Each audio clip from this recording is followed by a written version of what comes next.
Hello sir. Hello Prithvi. Sir నా చిన్నప్పటి నుండి ఎప్పుడు ఇండిపెండెన్స్ డే వచ్చినా, ఎప్పుడు గాంధీ జయంతి వచ్చినా, గాంధీ గారి గొప్పతనం ఏంటంటే దేశానికి స్వాతంత్రం తీసుకురావడం అని చిన్నప్పటి నుండి వింటూ వచ్చా. ఎగ్జాక్ట్లీ ఒక 1 year కింద యూట్యూబ్లో ర్యాండమ్గా స్క్రోల్ చేస్తూ ఉంటే మీది ఒక పాత స్పీచ్ విన్నా సార్. అక్కడ మీరు మాట్లాడిన మాటలో గాంధీ గొప్పతనం స్వాతంత్రం తేవడం కాదు, గాంధీ గారు లేకపోయినా దేశానికి స్వాతంత్రం వచ్చేది. గాంధీ గారి గొప్పతనం 5000 సంవత్సరాల చరిత్రని, ఒక సంస్కృతిని ఒక జాతిగా తీర్చిదిద్దడం అని. What does exactly Gandhi mean to you? మీరు చెప్పింది వాస్తవం. ఇప్పుడు గాంధీ గారు లేకపోయినా కూడా మన చుట్టుపక్కల అన్ని దేశాలకు స్వాతంత్రం వచ్చింది. ఆగ్నేయాసియాలో వచ్చింది, దక్షిణాసియాలో వచ్చింది, ఆఫ్రికాలో వచ్చింది. అక్కడ గాంధీలో ఉన్నారు. ఎందుకంటే ప్రపంచ చరిత్రలో ఒక దశ దాటిన తర్వాత కావాలన్నా కూడా వాళ్ళకి వచ్చి మన మీద పరిపాలన చేసే శక్తి పోయింది. రెండో ప్రపంచ యుద్ధం తర్వాత వాళ్ళందరూ శక్తులు ఉడిగిపోయినాయి. వాళ్ళ బతుకులు వాళ్ళు చూసుకోవాలా, వాళ్ళ ప్రజల భవిష్యత్తును కాపాడుకోవాలా, ఈ భారం మోసే శక్తి వాళ్ళకి లేదు. కాబట్టి స్వతంత్రం గాంధీ గారి వల్ల వచ్చిందన్న కరెక్ట్ కాదు. జాతి నిర్మాణం గాంధీ గారి వల్ల సాధ్యమైంది. ఈ దేశంలో ఎన్ని కులాలు, ఎన్ని మతాలు, ఎన్ని భాషలు, ఎన్ని ప్రాంతాలు, ఎన్ని వేరే సంవత్సరాల సంస్కృతి, ఎన్ని వైవిధ్యాలు, ఇంత అవిద్య ఉన్న దేశంలో మనమంతా ఒక్కటి అన్న భావాన్ని చాలామంది నాయకులు తీసుకొచ్చారు.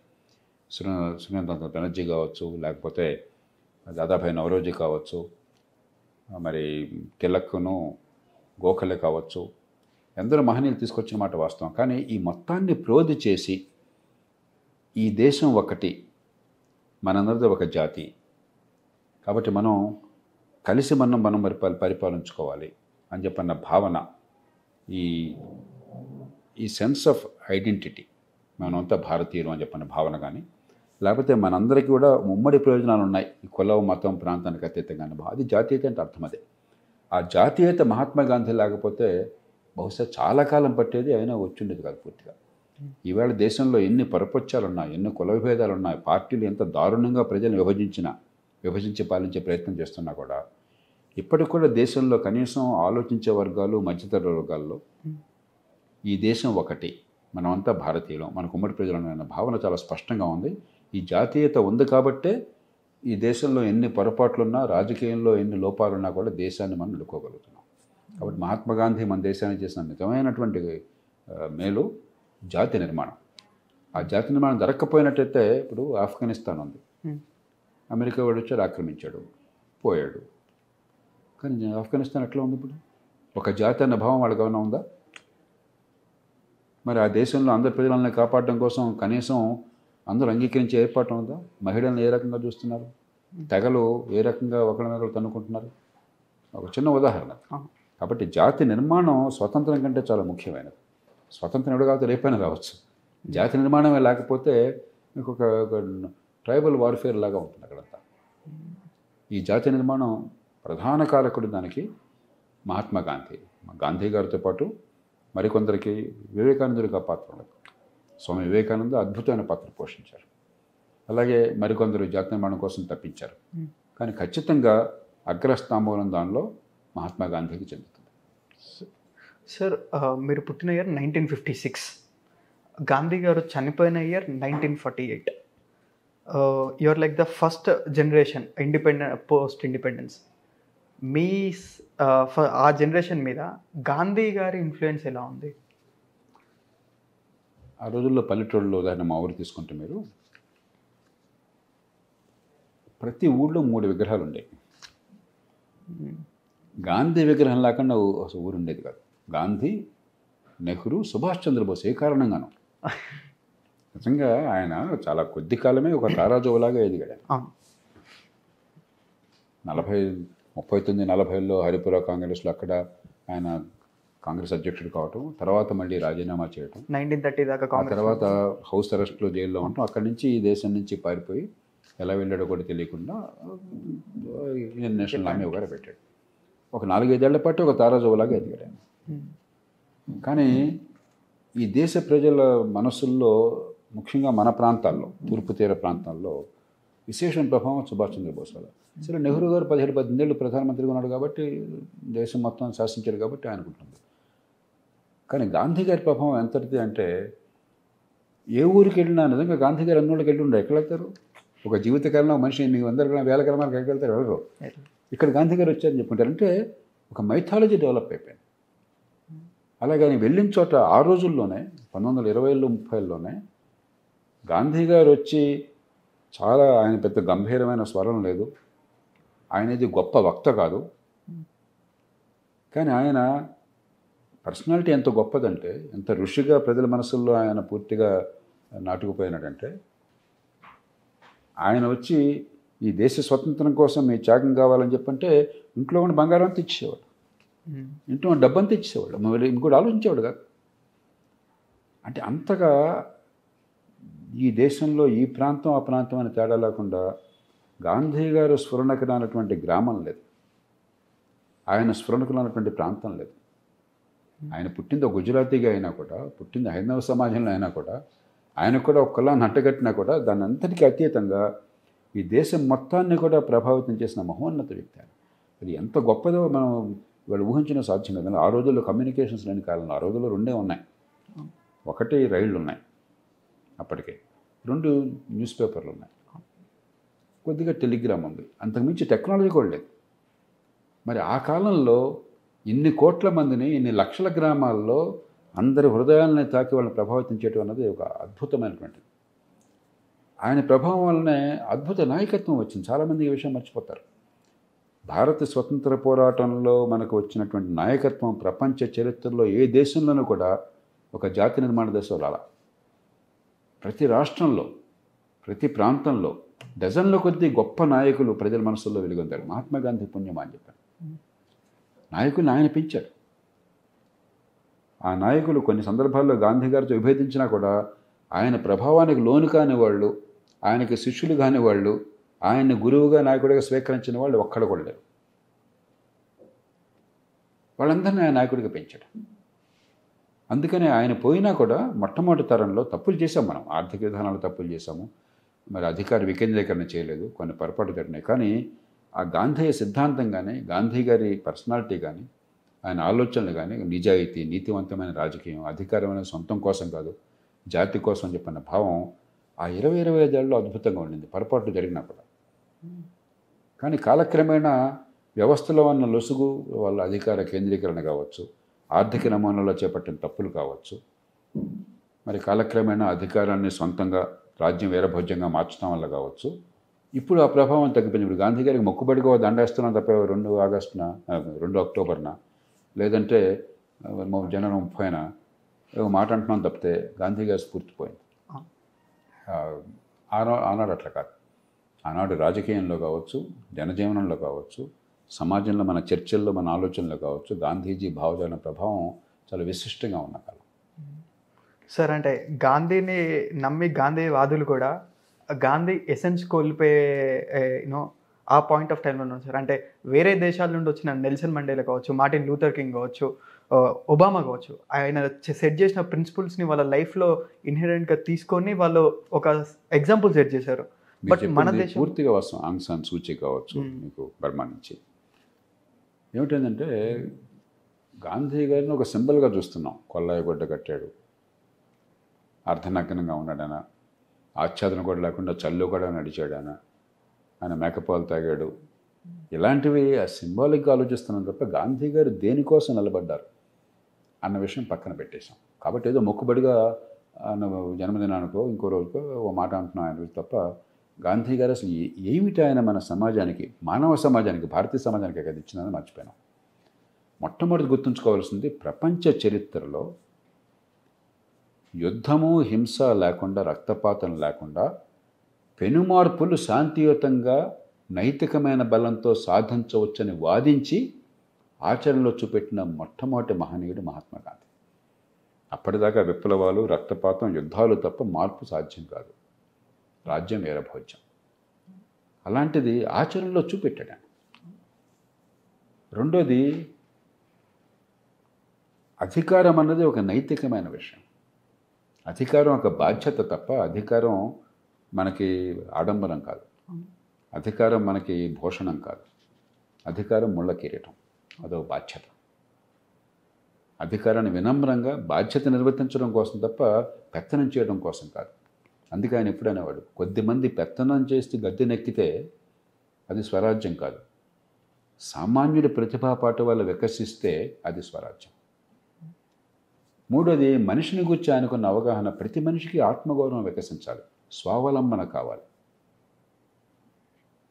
ఆత్మగౌరవం కావాలి, తన కాళ్ళ మీద నిలబడగలడు. అందుకని ఆయన టాలిస్మన్, గాంధీజీ గారి మంత్రంలో ఏమన్నాడు, ఎప్పుడైనా ఒక పని చేయాలా వద్దా అని ఆలోచిస్తుంటే మారుమూల దూరంగా పూరి గడుసులో ఉన్న భేదాలను గురించి ఆలోచించు అని వాడికి సాయం చేయాల ఆయన. నువ్వు చేసే పని వల్ల అతడు తన కాళ్ళ మీద తాను నిలబడగలిగితే, అతనికి తన జీవితం మీద పట్టు పెరిగితే, తన జీవితంలో తన మీద అధికారం వస్తే అతనికి, అది నువ్వు చేయదగ్గ పని. అలా కాక అతన్ని పరాధీనుడిని చేస్తే అది చేయకూడని పని. ఆయన స్వరాజ్యం తెల్లవాడిపోయే జెండా మారడం కాదు, ఆయన స్వరాజ్యం సామాన్యుడికి శక్తి సామర్థ్యాలు పెరగటం, తన కాళ్ళ మీద తను నిలబడటం, సొంతంగా నిర్ణయాలు తీసుకునే శక్తి రావటం, ఆ ధైర్యం రావటం.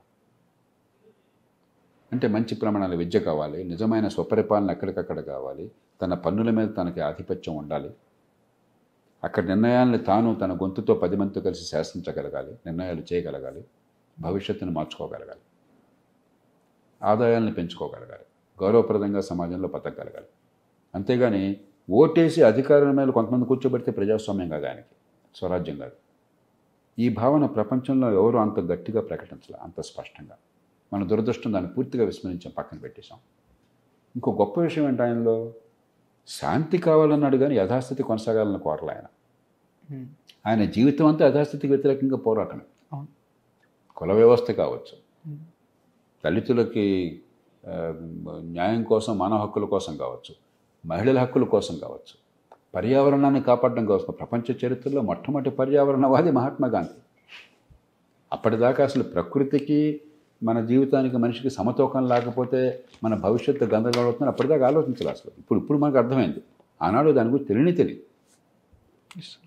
కాబట్టి అగ్రియబుల్ టెన్షన్, క్రియేటివ్ టెన్షన్, నిర్మాణాత్మకమైనటువంటి ఒక ఉద్వేగ భరిత వాతావరణం. అంతేగాని యథాస్థితి కొనసాగించేటువంటి పోరాటం కాదు.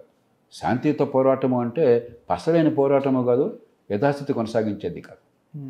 అందుకే ఆయన జీవితంలో ఏం తలపెట్టినా కూడా మార్పుకి నాంది పలకగలిగాడు మహాత్మా గాంధీ. ఇప్పుడు మనంతా సంపద యుగంలో ఉన్నాం, టెక్నాలజీ అద్భుతంగా పెరిగింది. గాంధీ గారి కాలం కంటే ఇవాళ టెక్నాలజీ విపరీతంగా పెరిగింది. ఆ కాలంలో ఊహించడానికి కూడా సాధ్యంగానే మనకు అందుబాటులోకి వస్తున్నాయి ఈవేళ. మరి సంపద కూడా ఆ రకంగా అందుబాటులోకి అందరికీ వస్తుంది, ప్రపంచం అంతా కూడా. ఆనాడే ఆయన ఊహించాడు, సంపద ఎక్కువ కొందరు చేతుల్లో చేరితే ఏం జరుగుతుంది. అందుకని ఆయన ట్రస్టీషిప్ అన్నాడు. నువ్వు బతికేది ఒక్క జీవితకాలం అయినా, నువ్వు డబ్బు ఉన్నవాడైనా, ఏ కులం వాడైనా, ఏ మతం వాడైనా నీకు ఒక్క జీవితమేనా.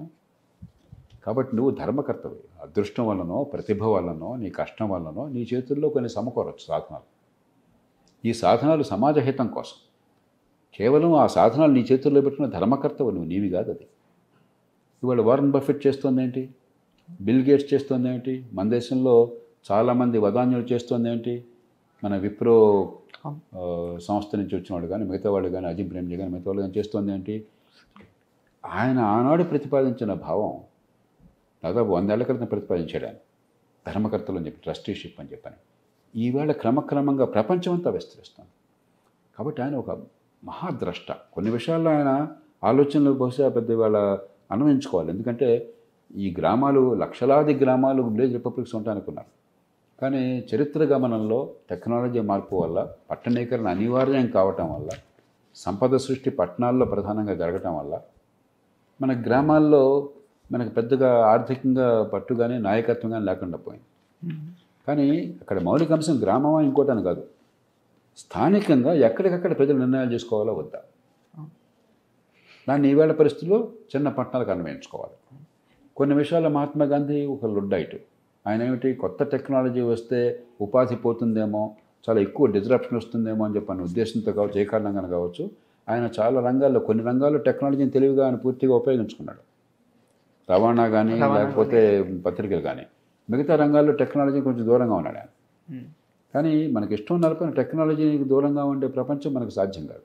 అక్కడ గాంధీ గారి తత్వం నుంచి బయటపడాలి మనం. కానీ మౌలికంగా ఆయన మానవ సమాజానికి కానీ ఈ దేశానికి కానీ చూపిన దాన్ని ఇవాళ పరిస్థితి అన్వయం చేసుకుంటే ఊరికే గుడ్డిగా ఆయన కొల్లాయి గొడ్డో లేకపోతే ఆయన ఆహారమో ఆయన ఆహార్యమో దాని గురించి మాట్లాడడం కాకుండా ఆలోచించడం కూడా, గాంధీ గారు దేనికోసం మానవ సమాజంలో నిలబడ్డారు, ఏ రకంగా ఆధునిక యుగంలో కొత్త దారి చూపెట్టాడని ఆలోచిస్తే బహుశా 1000 ఏళ్ల చరిత్రలో ప్రపంచంలో మహాత్మా గాంధీకి సరిపోలిన వారు ఇంకెవరు లేకపోవచ్చు. ఒక అద్భుతమైనటువంటి భవిష్యత్తుకి మానవ సమాజానికి ఆయన నాంది పలికారు.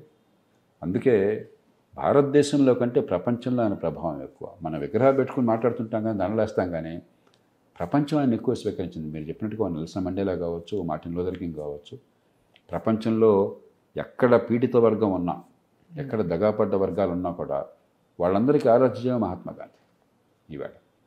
కాబట్టి ఆయన ఒక మన దేశానికి మాత్రమే చెందిన మనిషి కాదు, మన గడ్డ మీద పుట్టడం మన అదృష్టం.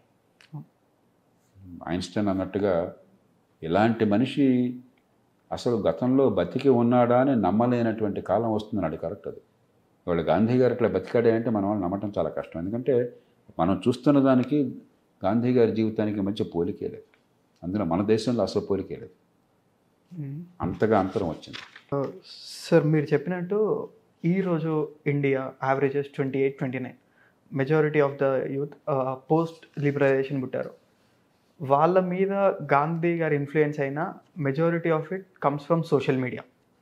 సోషల్ మీడియాలో ఎలా ఉందంటే సార్, ఒక సొసైటీ 2 ట్రైబ్స్గా విడిపోయి, పాలిటిక్స్ అయితే నేను ఆ పార్టీ, నువ్వు ఇంకో పార్టీ, సినిమా అయితే నేను ఈ సినిమా ఫ్యాన్ని, నేను ఈ హీరో ఫ్యాన్, నువ్వు ఆ హీరో ఫ్యాన్, క్రికెట్ అయితే నేను ఈ క్రికెటర్ ఫ్యాన్ని, అంటే ఇంకా ఓన్లీ జీరో సంథింగ్.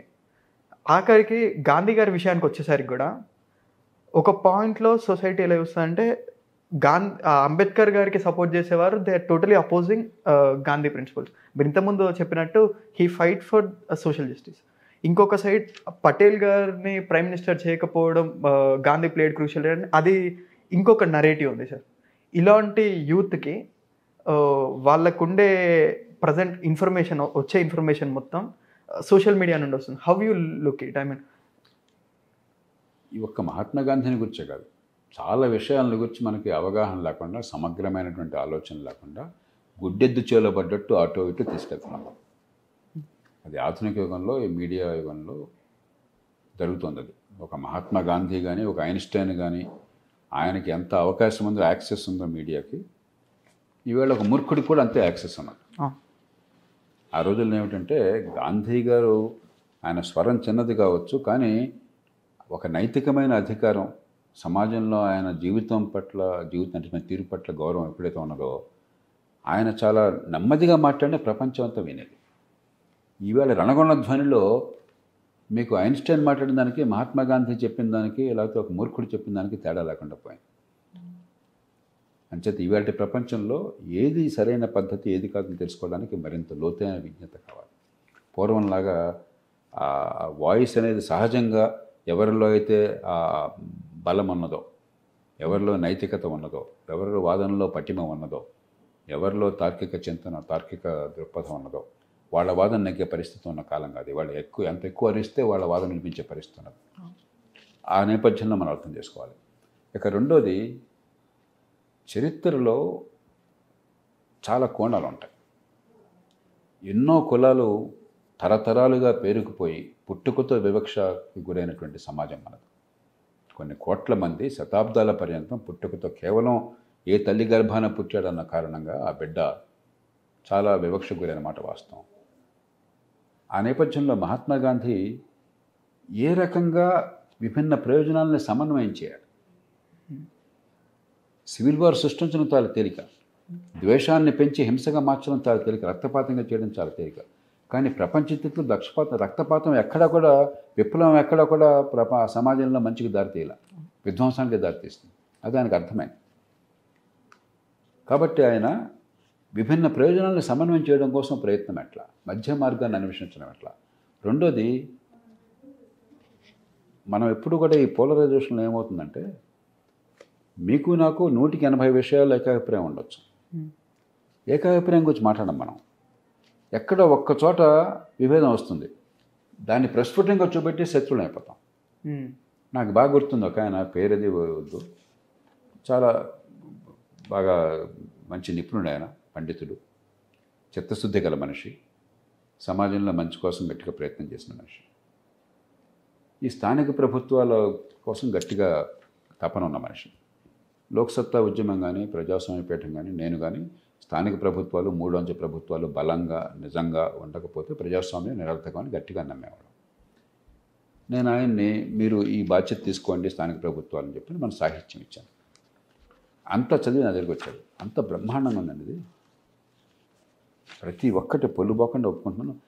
53వ పేజీలో 2వ పేరా మాత్రం నాకు నచ్చలేదని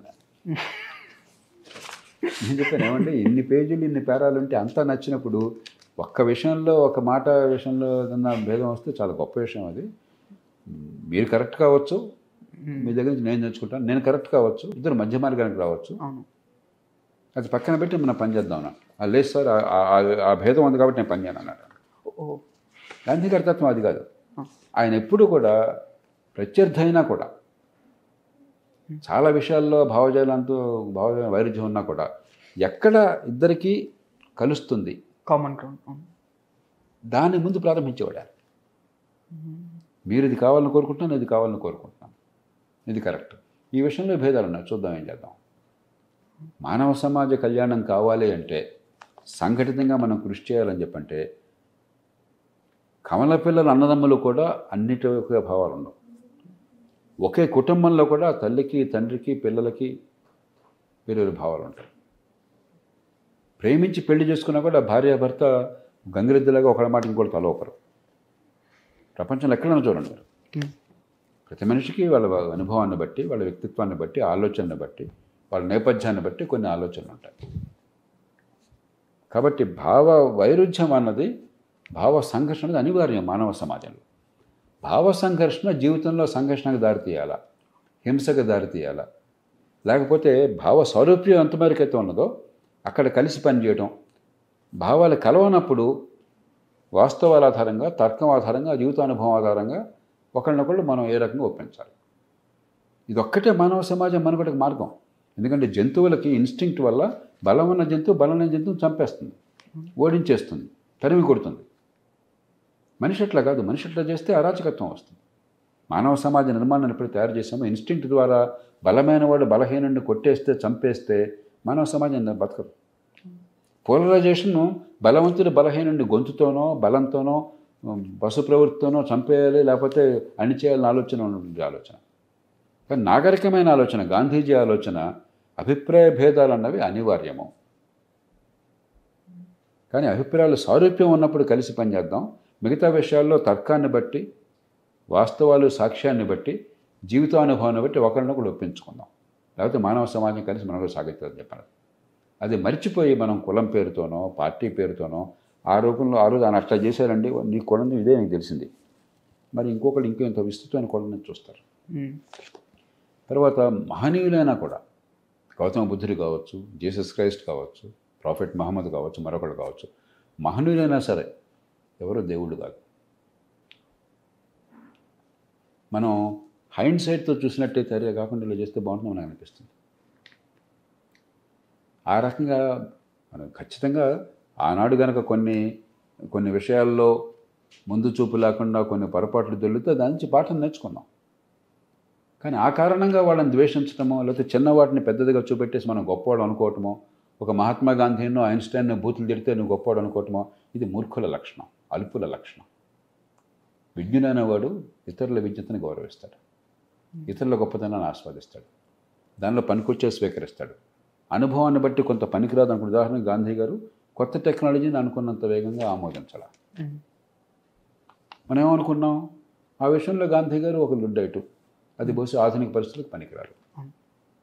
అలా గాంధీ గారు గ్రామాలే రిపబ్లిక్లో ఉంటాయి అనుకున్నాడు. కానీ పట్టణీకరణ అనివార్యం. ఆధునికత, ఆర్థికాభివృద్ధి, టెక్నాలజీ, అందరికీ అవకాశాలు, పట్టణీకరణ అన్నీ కలిసి ఉంటాయి. కాబట్టి గ్రామ పట్టణం ముఖ్యం కాదు, స్థానిక ప్రభుత్వం ముఖ్యం అని చెప్పడానికి వచ్చాం. కాబట్టి ఆనాడు ప్రవచించడంలో స్వారస్యం ఏంటి, ఆనాటి కాలమాన పరిస్థితుల్లో కొన్ని ఆలోచనలు చేస్తారు. ఆ ఆలోచన ఆలంబన మనం అర్థం చేసుకోవాలి. అంతేగాని నేను చెప్పిన ప్రతి మాట కూడా వేదవాగ్గా భావిస్తే ఎట్లాగా? గాంధీజీ ఏ కోణం నుంచి చూసినా కూడా ప్రపంచంలో విజ్ఞులైన వాళ్ళు గాంధీజీ కంటే చాలా తెలుగు వాళ్ళు చాలామంది ఉన్నారు, చాలా పండితులు చాలామంది ఉన్నారు, గొప్ప వక్తలు చాలామంది ఉన్నారు. కానీ గాంధీజీ అంతగా మానవ జాతిని ప్రభావితం చేసిన వాళ్ళు చాలా కొద్దిమంది మానవ చరిత్రలో ఉన్నారు.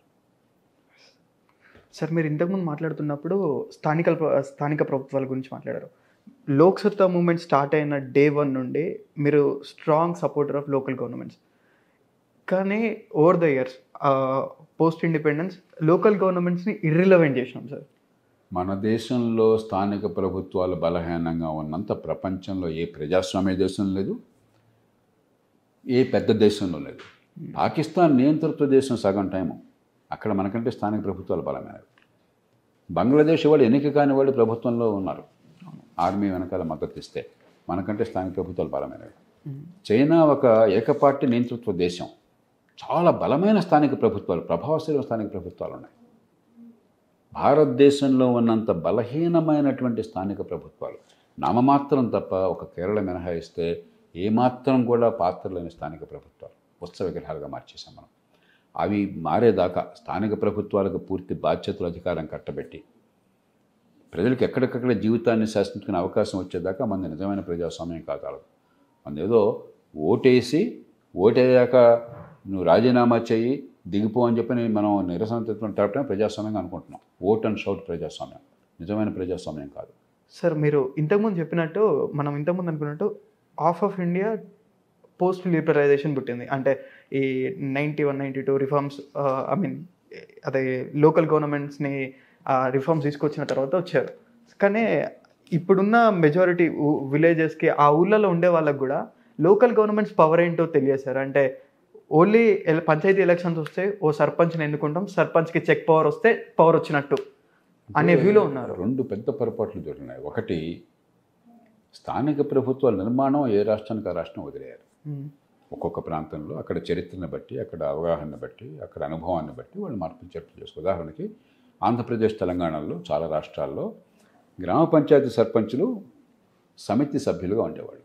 బ్లాక్ అంటారు ఇతర ప్రాంతాల్లో, మనం సమితి అంటాం ఆ రోజుల్లో, పంచాయతీ సమితి.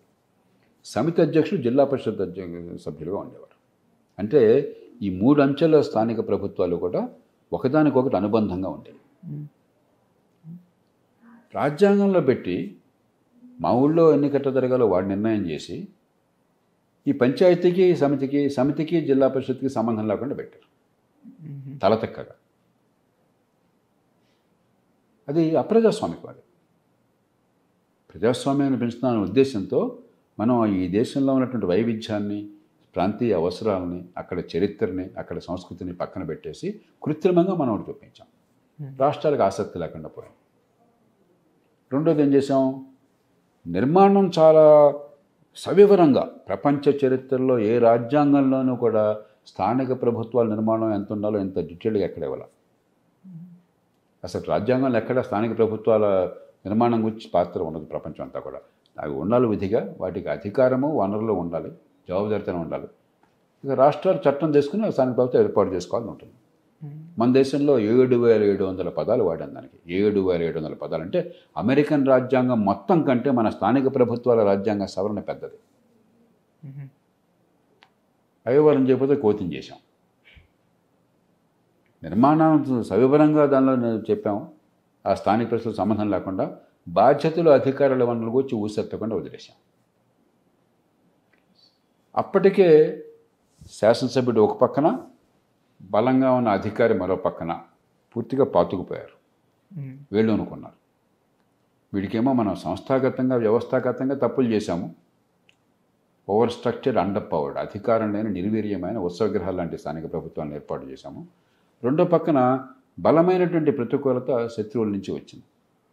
ఎమ్మెల్యే గారిని మనం ఏం చేసాం, స్థానిక ప్రభుత్వాలు చేసిన పని ఎమ్మెల్యే చేతుల్లో పెట్టాం. అది ఎమ్మెల్యే పాపం పని కాదు అది, ఎందుకంటే ఆయనకు అధికారం ఇవ్వాల. మనం రోఆఫ్ చేయడం కోసం గొంతిచ్చాం తప్పితే అధికారం లేదు, చట్టబద్ధంగా అధికారం లేదు, బాధ్యత లేదు. కానీ నువ్వే చేయాలన్నావు. అందుకనే నా కొళాయిలో నీళ్లు రాకపోతే ఎమ్మెల్యేకి ఫోన్ చేస్తున్నావు, స్ట్రీట్ లైట్ లేకపోతే ఎమ్మెల్యేకి ఫోన్ చేస్తున్నావు. దానితో సంబంధం లేదు, అది దాని పాత్ర కాదు, స్థానిక ప్రభుత్వం పాత్ర. రోడ్లు నీట్గా లేకుంటే ఎమ్మెల్యేని తిట్టుకుంటున్నాం, అదే మున్సిపాలిటీ పాత్ర, మనం ఎన్నుకున్న స్థానిక ప్రభుత్వం పాత్ర. వాళ్ళకి వనరులు ఉండాలి, మన గొంతు అక్కడ విప్పాలి, మనందరం కలిసి అక్కడ పరిపాలన చేసుకోవాలి. తప్పు జరిగితే నిలదీయాలి. అది ఎప్పుడైతే లేకుండా పోయింది ఎమ్మెల్యేకి ఆ పాత్ర వచ్చేసింది, ఆయన మీద భారం పెట్టాం. ఇప్పుడు ఆయన ఏమనుకుంటున్నాడు, ఇది తీసేస్తే జనం నన్ను తిడతారు, నేను పాత్ర లేకుండా ఎట్లా కొట్టా వాడు ఎవరు లేకుండా ఉండాలి, ఉన్నా కూడా పేరుకే తప్ప ఇంకోటి. అందుకనే ఎమ్మెల్యే గారి మాట వినకుండా పంచాయతీ కానీ మున్సిపాలిటీ కానీ ఉండటం అసాధ్యం ఈ దేశంలో 190 ప్రాంతాలు. మళ్ళీ ఒక్క కేరళ మినహాయిస్తే. నేను ఎమ్మెల్యేగా ఉండగా నేను మున్సిపల్ కార్పొరేషన్ మీటింగ్కి వెళ్ళేవాడిని కాదు. మేయర్ గారే స్వయంగా ఫోన్ చేసి పిలిచారు, సార్ మీరు వస్తే బాగుంటుంది, మీకు నిజంగా నమ్మకం ఉందని. అందుకే రావట్లేదయ్యా, ఎమ్మెల్యే పాత్ర ఉండకూడదు, మేము వస్తే అంతా మా గొంతు వినిపిస్తుంది, మీ గొంతు వినిపించదు, అది కరెక్ట్ కాదని చెప్పాను. నేనేదో ఒక ప్రిన్సిపల్ కోసం నిలబడ్డాం కానీ నిజంగా బలం లేదు అక్కడ. ఏమన్నా స్థానికంగా పనులు కావాలంటే మున్సిపల్ కార్పొరేషన్ చేయాల్సిన పనులకి కార్పొరేటర్లు నా దగ్గరికి వచ్చేవాళ్ళు. ఏమయ్యా మీరు కార్పొరేటర్లు, మీ పాత్ర అది, శాసనసభ పాత్ర కాదు, రాష్ట్రం పాత్ర కాదు, మీరు చేసే మా మాట ఎవరంటారు సార్. అంత నిర్వీర్యం చేసి పారేసాం ఈ దేశంలో. కాబట్టి మొట్టమొదటనే తొలి రోజునే కనుక స్థానిక ప్రభుత్వాలను ప్రతిష్ఠితం చేసినట్టయితే అక్కడ అంబేద్కర్ చేసిన పెద్ద పొరపాటు. ఆయన దురుద్దేశంతో చేయాలి. కుల వ్యవస్థ పూర్తిగా వేళ్ళొనుకున్న సమాజంలో స్థానికంగా అధికారం ఇస్తే అగ్రకులాల పెత్తనం వచ్చేస్తుందని చెప్పే భయం, ఆ భయానికి ఆధారాలు ఉన్నాయి, వాస్తవం అది. కానీ దానికి పరిష్కారం ఉన్నది. ఆ పరిష్కారం ఏంటంటే పంచాయతీకి ఆ గ్రామానికి శతాబ్దాల పర్యంతం వచ్చిన సాంప్రదాయ గ్రామానికి పరిమితం చేస్తే ఈ గ్రామాల్లో ఎట్లా ఉంటుంది, అప్పటి నుంచి ఇప్పటిదాకా కూడా ఓ కులం ఎక్కడ, అగ్రకులం అనేవాడు ఎక్కడ, మరో కులం ఎక్కడ, వృత్తి కులాలు ఎక్కడ, దళితులు మరో చోట విసిరేసినట్టుగా. అక్కడ మీరు ఓటు ఇచ్చినా కూడా, స్థానిక ప్రభుత్వానికి అధికారం ఇచ్చినా కూడా సాంప్రదాయ బలం వల్ల అగ్రకుల చేతిలో పెత్తనం ఉంటుంది, వాస్తవం. అంబేద్కర్ భయపడ్డ మాట వాస్తవం. దానికి పరిష్కారం ఎలాగైతే ఎమ్మెల్యే నియోజకవర్గాలు 100-200 గ్రామాలు కలిసి ఉంటాయో అట్లా పంచాయతీ కూడా 5-10 గ్రామాల్లో కలపండి, క్లస్టర్, సాంప్రదాయబద్ధమైన గ్రామం కాకుండా ఒక పెద్ద గ్రామాన్ని ఏర్పాటు చేయండి, దాని పేరు ఏదైనా పెట్టండి, కౌంటీ అనండి, మరొకటి అనేది స్థానిక ప్రభుత్వం. అప్పుడేమవుతుంది, ఈ ఊళ్ళో అక్కడ ఈ కుల వ్యవస్థ ప్రభావం ఉన్నా కూడా పక్కూళ్ళో దీని ప్రభావం ఈ ఊరి నుంచి మీరు చూపెట్టలేరు. కాబట్టి ఒక ఊరిని దాటి, ఒక సాంప్రదాయంగా ఉన్నటువంటి గ్రామాన్ని దాటి ఎప్పుడైతే పెద్ద యూనిట్ వచ్చిందో రాజకీయంలో మరి సంఖ్యాబలం ప్రభావితం ఉంటుంది. కాబట్టి ఈ కుల వ్యవస్థని కాస్త మనం తగ్గించేపోయాం. మనం ఏం చేసాము, baby throwing the baby with the bath water అని చెప్పాను. ఆ భయంతో స్థానిక ప్రభుత్వాలను నాశనం చేశాం, రాకుండా చేశాం. ఆ తర్వాత వచ్చినప్పుడు చాలా తప్పులు చేశాం. కాబట్టి స్థానిక ప్రభుత్వాలు లేని పరిపాలన పరిష్కారం కాదు. స్థానిక ప్రభుత్వాలను మనదైనటువంటి అవసరాలు, మన చరిత్ర, మన సంస్కృతి, మనకున్నటువంటి పరిస్థితులు, మన అనుభవం, దాని ద్వారా ప్రత్యేక ఏర్పాట్లు మనం చేసుకోవాలి. ఇవాళ చైనాలో కౌంటీస్, ఇంతకుముందే FDR బృందం అంతా అధ్యయనం చేసి చెప్తున్నారు, నిరుపేద ప్రాంతాలు కూడా 1978లో మరి 50%, 60% వ్యవసాయం నుంచి వచ్చే ఉత్పత్తి అక్కడ ఉంటే 80%, పరిశ్రమలు దాదాపు ఏమీ లేకుండా ఉన్న ప్రాంతంలో ఒక్కసారిగా 20-30 ఏళ్లలో స్థానిక ప్రభుత్వాల ద్వారా ఆర్థికాభివృద్ధిని సాధించి పూర్తిగా ఆర్థిక వ్యవస్థను మార్చేశారు, సంపద పెంచారు, అందరికీ అవకాశాలు కల్పించారు. చైనా లాంటి దేశంలో, నియంతృత్వ దేశంలో, ఏకపార్టీ నియంతృత్వ దేశంలో అత్యంత బలమైన స్థానిక ప్రభుత్వాలు, రూపాయలు ప్రభుత్వాలు ఖర్చు పెడితే చైనాలో 65-68 రూపాయలు స్థానిక ప్రభుత్వాల్లో ఖర్చు అవుతుంది. భారతదేశంలో 100 రూపాయలు ప్రభుత్వాలు ఖర్చు పెడితే 3 రూపాయలు స్థానిక ప్రభుత్వాల్లో ఖర్చు అవుతుంది. కాబట్టి మనం ఉపరితల ప్రజాస్వామ్యం తప్ప నిజమైన ప్రజాస్వామ్యం లేకుండా చేసిన మాట వాస్తవం.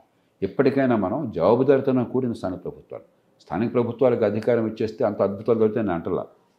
కానీ అక్కడ జవాబుదారితనం ఉంటుంది. సరిగ్గా వ్యవస్థను ఏర్పాటు చేస్తే ప్రజల ప్రభావం ఉంటుంది, మన గొంతు వినిపిస్తుంది, మన వేసే ఓటుకి మన కుటుంబాలకు జరిగే మేలుకి లేకపోతే నష్టానికి మధ్య సంబంధం తెలుస్తుంది, మనం కట్టే పన్నులకి మనకు అందే సేవలకి మధ్య బంధం బలపడుతుంది. అధికారానికి జవాబుదారితనానికి తేడా లేకుండా పోతుంది, రెండు కలిసిపోతాయి. అప్పుడు ప్రజాస్వామ్యం సార్థకమవుతుంది. ఓటేసేటప్పుడు నా కులం కోసం ఓటేయకుండా, తాత్కాలిక ప్రయోజనం కోసం కాకుండా నా పిల్లల కోసం, నా కుటుంబం కోసం ఓటేస్తాను. ఆ అవకాశం లేకుండా చేసుకుని ఓట్లను ఒక ప్రహసనంగా మార్చేసాం. తెలుగునాట ఏమవుతుంది ఇప్పుడు? మహాత్మా గాంధీ ఆయన బతుకుంటే డామని చచ్చిపోయి ఉండేవాడు. వాడు ఓటికి 5,000 రూపాయలకు 2,000 రూపాయలకు వచ్చి కొంటే అది ప్రజాస్వామ్యమా? అది ఓటా? మనం నిజాయితీగా ఆత్మవిమర్శ చేసుకోవాలి. ఇది అధికార కేంద్రీకరణలో వచ్చినటువంటి పొరపాటు, రాజకీయ పార్టీల నియంతృత్వంలో వచ్చిన పొరపాటు. ఈ రెంటిని సవరించాలి. కాబట్టి గాంధీజీ ఏదైతే మూడవ అంచె ప్రభుత్వమో, సాధికారత, కొద్దిమంది పెద్దలు గద్దెనెక్కితే చాలదు, అది స్వరాజ్యం కాదు, ప్రజల స్వావలంబన, అది 100% నిఖార్సైన నిజాలు. అది ఎప్పుడు గుర్తిస్తే అప్పుడు ఈ దేశంలో నిజమైన పునర్నిర్మాణం జరుగుతుంది, ప్రజాస్వామ్యం ప్రతిష్ఠితం అవుతుంది. సార్ అదే సార్, చిన్న గీతకు సమాధానం పెద్ద గీత, కానీ ఆ గీతని మలిపేయడం కాదు సార్. గాంధీ గారు విలేజ్ రిపబ్లిక్స్ గురించి మాట్లాడారు. అంటే మీరు కూడా ఒకరోజు రిపబ్లిక్ డే రోజు భారతదేశం ఒక రిపబ్లిక్ కాదు, ఇలాంటి ఇన్ని రిపబ్లిక్స్ కావాలి, ప్రతి ఒక్క ఊరు ఒక రిపబ్లిక్గా అమర్చవాలని, దాని వెనకాలన్న కోర్ ఎసెన్స్ ఏంటి సార్? ఒక్క తేడా ఏంటంటే గాంధీ గారు చెప్పిన దానికి నేను ప్రతిపాదించేదానికి, గ్రామాలు పూర్వకాలం నుంచి సంప్రదాయబద్ధమైన గ్రామాలకి ఒకటి అంబేద్కర్ బలమైనటువంటి అంశాలు లేవనెత్తారు. కుల వ్యవస్థ ఉన్న ప్రాంతంలో అవి ఆధునిక ప్రజాస్వామ్యానికి పనికిరావు. దాంతోపాటు ఆర్థిక వ్యవస్థ ప్రపంచంలో ఎంతగా మారిపోయింది అంటే పట్టణీకరణ అనివార్యం అయిపోయింది. సంపద, టెక్నాలజీ, ఆర్థిక అభివృద్ధి మొత్తం పట్టణాలకు వచ్చేసింది. కాబట్టి స్థానిక ప్రభుత్వంగా ఆలోచించండి. ఈ లక్షల గ్రామాలు సంప్రదాయంగా ఉన్న గ్రామాలు కాకుండా. ఇక ఎందుకు ఇది అంటే బహుశా మనం నెదర్లాండ్స్ లాంటి దేశం గురించి ఆలోచించాలి. నెదర్లాండ్స్ కానీ జర్మనీ కానీ అక్కడ ఏంటంటే ప్రిన్సిపల్ ఆఫ్ సబ్సిడియారిటీ అంటారు. సబ్సిడియారిటీ ఏమిటి? మానవ సమాజం కృత్రిమంగా ప్రభుత్వాన్ని ఏర్పాటు చేసుకుంది. ఏ దేవుడు వచ్చి ప్రభుత్వాన్ని పెట్టాల, ఏ దేవుడు ఏ రాజుని దేవా సంబుద్ధుడిగా పంపించాలి. అలాగే పిచ్చి మాటలు చెప్పి అబద్ధాలు ఆడి మన ఏదో వశపరుచుకున్నారు, బానిసత్వంలో ఉంచారు. మానవ సమాజం కృత్రిమంగా ప్రభుత్వాన్ని ఏర్పాటు చేసుకున్నది. ఎందుకని? ఒంటరిగా మనం చేసుకోలేని పనులు, ఉమ్మడిగా అవసరమైన పనులు చాలా ఉన్నాయి. ఒంటరిగా చేసుకోలేము, ఉమ్మడిగా అవసరం. అది తీర్చాలంటే, అవసరాలు తీరాలంటే ప్రభుత్వం కావాలి. మంది హితం పెంచడం కోసం, ఉమ్మడిగా పనులు జరగడం కోసం. అది జరగకపోతే బతుకు నరకం అవుతుంది. మంచి స్కూల్ కావాలంటే ప్రతి ఒక్కరు సొంతంగా స్కూల్ పెట్టుకోలేరు. మంచి విద్యా వ్యవస్థ పిల్లలకి ఏర్పాటు కావాలి, మంచి ఆరోగ్యం అందాలి, మంచి రోడ్లు కావాలి, మంచి నీటిపారుదల ప్రాజెక్టులు కావాలి, మరొక ఏర్పాట్లు కావాలి, సమాజంలో శాంతి భద్రతలు కావాలి, న్యాయం అందించాలి. ఇవన్నీ సొంతంగా చేసుకోలేం. అది జరగకపోతే బతుకు నరకం అవుతుంది. కాబట్టి ఈ అవసరాలు ఎంత ప్రజలకి చేరువగా మనం తీర్చగలిగితే, ఎంత అంటే ప్రిన్సిపల్ ఏంటంటే ఎందుకు ప్రజల చేతుల్లో అధికారం పెట్టామని కాదు, ఎందుకు ప్రజలకు దూరంగా అధికారాన్ని తీసుకెళ్ళామని దానికి సమాధానం ఇవ్వగలగాలి. ఈ కారణం వల్ల ఇక్కడ పని జరగదు కాబట్టి ఇక్కడ తీసుకెళ్తున్నామని చెప్పాలి, కానీ అధికార కేంద్రీకరణ నామ్ కాకూడదు. అది మొట్టమొదటి ప్రిన్సిపల్. రెండో ప్రిన్సిపల్ ఏమిటి? ప్రజల నిర్ణయాల వల్ల స్థానికంగా అధికారం ఇచ్చాము. ఆ నిర్ణయాల వల్ల నష్టం ఏమైనా వచ్చిందనుకోండి, నష్టం వాళ్ళకి మాత్రం పరిమితం అయితే మీకు నాకెందుకయ్యా? వాడు నేర్చుకుంటాడు అనుభవం నుంచి. మంచి చేస్తే బాగుపడతారు, మంచి చేయకపోతే నష్టపోతారు. మిగతా వాడికి నష్టం లేనప్పుడు నీకెందుకు? నీకు పెత్తనం ఎందుకు? బోడి పెత్తనం. మంచి చెడు వాళ్ళ చేతుల్లో ఉంటుంది. నీకేమన్నా మంచి మనసు ఉంటే పోయి ఇది కాదురా ఇలా చేసుకోమని చెప్పండి, వింటారు, లేకపోతే లేదు. కానీ వాళ్ళ నిర్ణయం వల్ల ప్రభావం ఇంకోటి మీద పడింది అనుకున్నప్పుడు అధికారం అక్కడ ఉండకూడదు, ఇంకో పెద్ద స్థాయిలో ఉండాలి. దీన్ని ప్రిన్సిపల్ ఆఫ్ సబ్సిడియారిటీ అంటారు. అంటే ఎంత ప్రజలకు చేరువగా అధికారాన్ని మనం నిర్వహించగలమో, నిర్ణయాలు చేయగలమో అంత చేరువగా అధికారాన్ని, నిర్ణయాన్ని జరగాలి. దూరంగా అధికారం ఇవ్వాలి అని చెప్పినట్టయితే ఆ విషయ సంక్లిష్టత వల్ల కానీ, లేకపోతే స్థానికంగా చేయడం సాధ్యం కానప్పుడు కానీ దూరంగా అధికారం పెట్టాలి. మనం ఏం చేసాం, కరెక్ట్గా దానికి వ్యతిరేకంగా చేసాం. అధికారం అంతా ఢిల్లీలో, హైదరాబాద్లో పెట్టాం, బెంగళూరులో, చెన్నపట్నంలో పెట్టాం. ప్రజల దగ్గరికి అధికారం తీసుకెళ్ళాలి. అంటే ప్రజాస్వామ్యంలో అధికారం ఇక్కడ ఉండాలి ఎక్కువ. ఇక్కడ చేయలేని పనులు, అవసరమైన పనులు ఇక్కడికి వెళ్ళాలి. ఉదాహరణకి మరి అన్ని పట్టణాలని కలిపే రోడ్లు కావాలి. ఒక ఊరికి మాత్రం రోడ్డు పరిమితం కాదు కదా, కాబట్టి ఇంకో స్థాయిలో చేయాలి. దేశ రక్షణ కావాలి. దేశం మొత్తానికి ఒక సరిహద్దు ఉంటుంది కదా, ప్రతి రాష్ట్రం సరి చేయలేదు కదా, జాతీయ స్థాయిలో కావాలి. అట్లాగా ఏ పని ఎక్కడ సాధ్యమో అక్కడ చేయాలి. ఎంత వీలుంటే అంత స్థానికంగా చేయాలి. ఈ ప్రిన్సిపల్ కరెక్ట్గా వ్యతిరేకంగా మన దేశంలో చేశాం వివిధ కారణాల వల్ల. ఇప్పటి నుంచి ఇప్పటికి కూడా ఆ మనస్తత్వం నుంచి బయటపడాలి. అందులో మన దేశంలో ఏంటంటే పెత్తందారీ వ్యవస్థ మనది, ఒక ఫ్యూడల్ వ్యవస్థ. ఒక కుటుంబం కావచ్చు, హైరార్కికల్ సొసైటీ అంటారు, కుల వ్యవస్థ కావచ్చు, ఒక కంపెనీలో బాస్ మాట అదే పనిగా వినటం కావచ్చు. మనంతా ఏంటంటే పైవాడికి బాగా తల ఒగ్గుండేటువంటి వ్యవస్థ. ఆ కారణం కూడా కొంత కారణం. కాబట్టి వీటన్నిటిని పక్కన పెట్టి నిజమైన ప్రజాస్వామ్యాన్ని ఏర్పాటు చేసి ఎక్కడెక్కడ స్థానికంగా మనకి ఎంత వీలుంటే అంత ప్రజలకి బాధ్యతను, జవాబుదారితనంతో ఇచ్చేస్తే అప్పుడు సమస్యలు చాలా వరకు సర్దుబాటు అవుతాయి. అవి ఎక్కడ జరిగితే సమర్థంగా అక్కడ గొప్ప ఫలితాలు వస్తున్నాయి. అవి ఎక్కడ జరగకపోతే అక్కడ ఫలితాలు పరిమితంగా వస్తున్నాయి ఈ దేశానికి.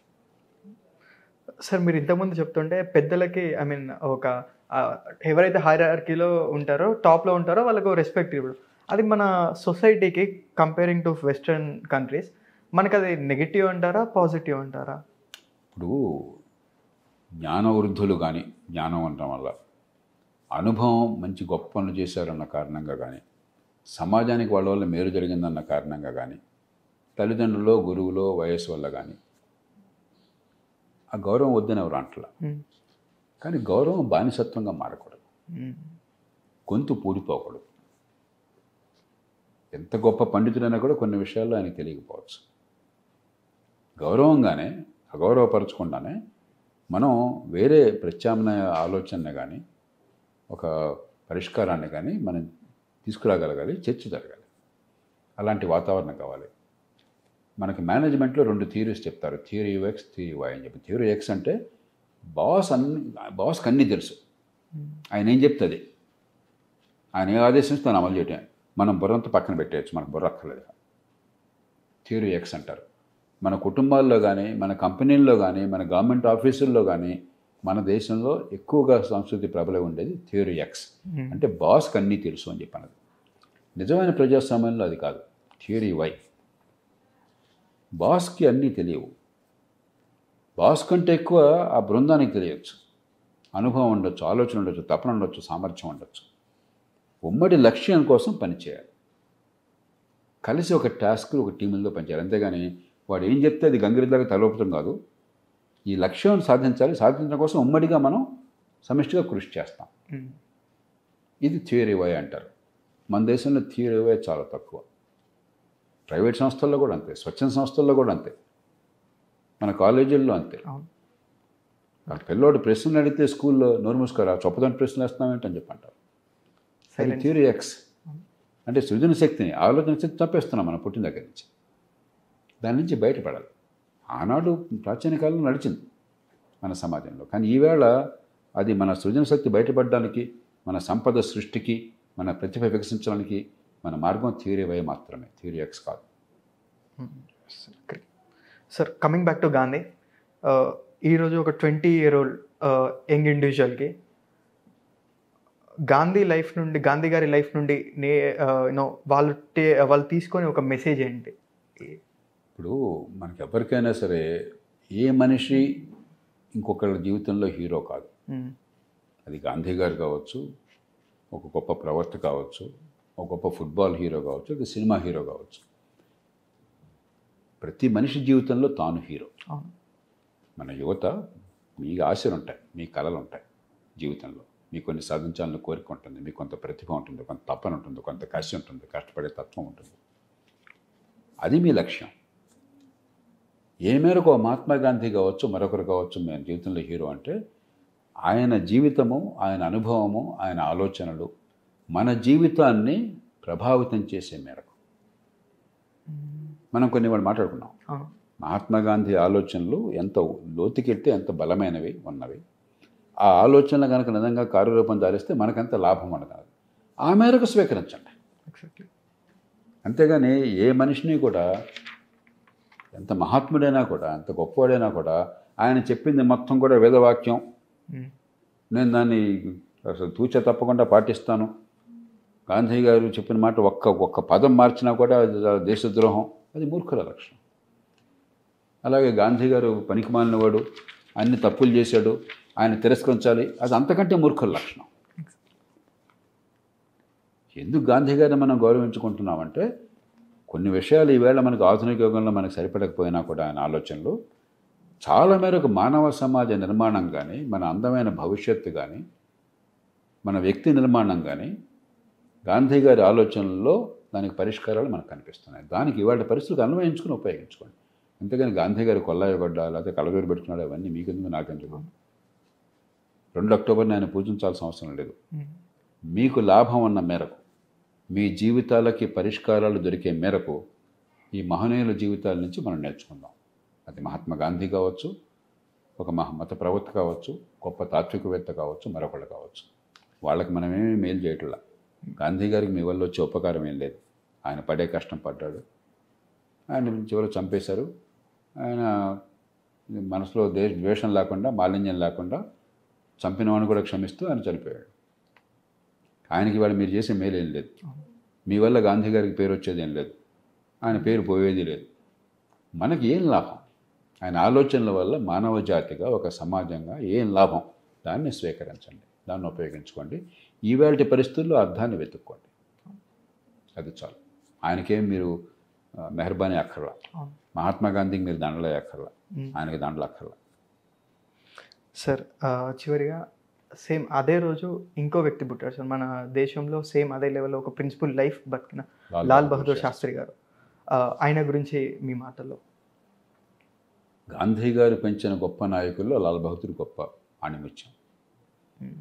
ఒక డబ్బు లేని కుటుంబంలో పుట్టి చిన్నప్పుడు నది దాటడం కోసం అని చెప్పని మెడలో తేళ్లలో నీళ్లలో నది దాటుతూ, పుస్తకాలు తడిసిపోతే నది దాటుతుంటే అని చెప్పని పుస్తకాలు ఇలా పెట్టుకుని నదిని రోజు దాటి, జీవితం అంతా కూడా గాంధేయ విలువలకు పూర్తిగా కట్టుబడి, అక్రమ సంపాదన దానికే అవకాశం లేకుండా అత్యంత సాధారణమైనటువంటి నిరాడంబర జీవితాన్ని గడిపి, ఆయన గురించి ఒక కథ చెప్తారు, 2 కథలు చెప్తారు. ఆయన కొడుకు అనిల్ శాస్త్రి అనుకుంటాను, కాలేజ్ స్టూడెంట్గా వెళ్ళాడు. మీ నాన్నగారి పేరేంటంటే ఎల్బి శాస్త్రి అన్నాడు. అప్పుడు ఆయన నాన్నగారు ప్రధానమంత్రి. ఏం చేస్తారు అని చెప్పంటే గవర్నమెంట్లో పనిచేస్తారు అన్నాడు. కాలేజీ ప్రిన్సిపల్కి ప్రధానమంత్రి కొడుకు ఆయన తెలియదు, తన స్టూడెంట్. రెండోది ఇంకో ఉదంతం విన్నాను నేను, హోంమంత్రిగా ఉన్నారు ఆయన. నెహ్రూ గారు చివరి దశలో రైల్వే మంత్రిగా రాజీనామా చేసి మళ్ళీ హోంమంత్రిగా వచ్చారు. తర్వాత ఆయన కాబోయే వారసు అని చెప్పి అందరికీ అర్థమైపోయింది. ఆ స్థాయి గల మనిషి ప్రధానమంత్రిగా. నెహ్రూ గారికి ఆరోగ్యం బాగోలేదు, ప్రధానమంత్రి అయినాడు. నెహ్రూ గారు 1964 మే 27 చనిపోయినారు. అప్పుడు ఈయన ప్రధానమంత్రిగా పార్టీ అంతా కోసం చేశారు. ఆయన మంత్రిగా ఉండగా కుటుంబం అంతా నాన్న కారు అని అడిగేవాళ్ళట. కారు లేదు, సొంత కారు లేదు. ఆయన నవ్వుతూ ప్రధానమంత్రి అయితే కొంటానులవే అనేవాడట. ప్రధానమంత్రి అయ్యాడు, సొంత కారు లేదు. మరి ఆయనకే గుర్తు మాటిచ్చాడని చెప్పాను. పిల్లలు మరి అడిగారు. ఆయన అప్పు చేసి కారు కొన్నాడు. ప్రధానమంత్రిగా ప్రభుత్వం దగ్గర కారు లోన్ తీసుకుని అప్పు చేసి కారు కొన్నాడు. ఆయన చనిపోయిన తర్వాత నాకు గుర్తున్నంత వరకు ఆ లోన్ వేవ్ చేశారు. ఆయన పదవిలో ఉండి ప్రధానమంత్రి చనిపోయాడు కాబట్టి. అంటే మాటకి, ఆలోచనకి, చేతకి ఏ రకమైనటువంటి అంతరం లేకుండా అన్నీ కలిసిపోయేట్టుగా మహాత్మా గాంధీ జీవితాన్ని చూపెట్టాడు. ఆయన గాంధీ గారి ఆలోచన, ఆయన మాట, ఆయన చేత తేడా లేదు. అందుకే ఆయన కొన్ని విషయాలు విభేదించవచ్చు మనం, కానీ ఏ రకమైన కల్మషం లేకుండా సమాజం మొత్తాన్ని ప్రేమించి ఏమి ఆలోచించాడో అవే చెప్పి, ఏమి చెప్పాడో అవే పూర్తిగా ఆచరించి చేసిన మనిషి కాబట్టి మనం అంతగా ఆయన గుర్తుంచుకుంటున్నాం. ఆ కోవకి చెంది గాంధేయ ప్రభావంలో వచ్చిన వాళ్ళు లాల్ బహదూర్ శాస్త్రి. అందుకే ఆయన ఉన్నది కొద్ది కాలమే. 64 మేలో జూన్లో ఆయన ప్రధానమంత్రి అయితే 66 జనవరిలో చనిపోయినాడు ఆయన. సంక్రాంతి కాలంలో చనిపోయినాడు ఆయన. మొత్తం కలిపితే సంవత్సరం 6 నెలలు, సంవత్సరం 7 నెలలు. కానీ ఈ దేశ ప్రజలను ఆకట్టుకున్నాడు ఆయన. ఎందుకంటే అప్పటికే కొద్దిగా అధికారం అంటే సొంత ప్రయోజనం కోసం కాస్త కూస్త అవినీతి, అహంకారం, కుటుంబ పాలన ఇవన్నీ క్రమక్రమంగా వస్తున్నాయి. దానికి అతీతంగా చాలా ట్రాన్స్పరెంట్గా, పారదర్శకంగా ఈ సమాజం కోసమే బతకటం, ప్రజలు ఇచ్చిన బాధ్యత ప్రజల కోసమే, మన కోసం కాదు, మనం మామూలు మనుషులమైన అవగాహనతో ఆయన బతికాడు. కాబట్టి గాంధీ గారు ఎలాంటి రాజకీయం కావాలని కోరుకున్నారు, దానికి ప్రత్యేకంగా లాల్ బహదూర్ ఉన్నారు. కాబట్టి ఈ దేశంలో ఇప్పటికి కూడా పార్టీలకు అతీతంగా, కులాలకు అతీతంగా ఆయన ఈ దేశంలో దాదాపు అన్ని వర్గాలు ప్రేమిస్తాయి, గౌరవిస్తాయి. Absolutely true sir. Thank you sir. Thank you.